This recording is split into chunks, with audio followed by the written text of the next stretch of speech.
Hari ke-15, Lukas pasal 15, perumpamaan tentang domba yang hilang. Para pemungut cukai dan orang-orang berdosa biasanya datang kepada Yesus untuk mendengarkan Dia. Maka bersungut-sungutlah orang-orang Farisi dan ahli-ahli Taurat, katanya, Ia menerima orang-orang berdosa dan makan bersama-sama dengan mereka. Lalu ia mengatakan perumpamaan ini kepada mereka. Siapakah di antara kamu yang mempunyai 100 ekor domba, dan jikalau ia kehilangan seekor di antaranya, tidak meninggalkan yang 99 ekor di padang gurun, dan pergi mencari yang sesat itu sampai ia menemukannya? Dan kalau ia telah menemukannya, ia meletakkannya di atas bahunya dengan gembira. Dan setibanya di rumah, ia memanggil sahabat-sahabat dan tetangga-tetangganya serta berkata kepada mereka, Bersukacitalah bersama-sama dengan aku, sebab dombaku yang hilang itu telah kutemukan. Aku berkata kepadamu, demikian juga akan ada sukacita di sorga karena satu orang berdosa yang bertobat, lebih daripada sukacita karena 99 orang benar yang tidak memerlukan pertobatan. Perumpamaan tentang dirham yang hilang. Atau perempuan manakah yang mempunyai 10 dirham, dan jika ia kehilangan satu di antaranya, tidak menyalakan pelita dan menyapu rumah serta mencarinya dengan cermat sampai ia menemukannya? Dan kalau ia telah menemukannya, ia memanggil sahabat-sahabat dan tetangga-tetangganya serta berkata, Bersukacitalah bersama-sama dengan aku, sebab dirhamku yang hilang itu telah kutemukan.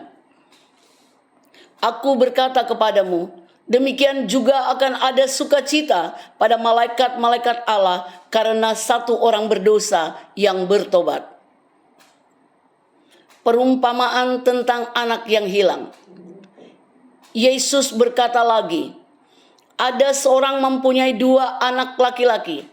Kata yang bungsu kepada ayahnya, Bapa, berikanlah kepadaku bagian harta milik kita yang menjadi hakku. Lalu ayahnya membagi-bagikan harta kekayaan itu di antara mereka. Beberapa hari kemudian, anak bungsu itu menjual seluruh bagiannya. Lalu ia pergi ke negeri yang jauh. Di sana ia memboroskan harta miliknya itu dengan hidup berfoya-foya. Setelah dihabiskannya semuanya, timbullah bencana kelaparan di dalam negeri itu, dan ia pun mulai melarat. Lalu ia pergi dan bekerja pada seorang majikan di negeri itu. Orang itu menyuruhnya ke ladang untuk menjaga babinya.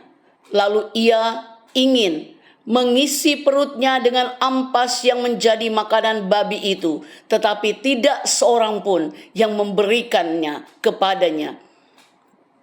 Lalu ia menyadari keadaannya, katanya, betapa banyaknya orang upahan Bapakku yang berlimpah-limpah makanannya. Tetapi aku di sini mati kelaparan. Aku akan bangkit dan pergi kepada Bapakku dan berkata kepadanya, Bapa, aku telah berdosa terhadap sorga dan terhadap Bapa. Aku tidak layak lagi disebutkan anak Bapa. Jadikanlah aku sebagai salah seorang upahan Bapa. Maka bangkitlah ia dan pergi kepada bapaknya. Ketika ia masih jauh, ayahnya telah melihatnya, lalu tergeraklah hatinya oleh belas kasihan.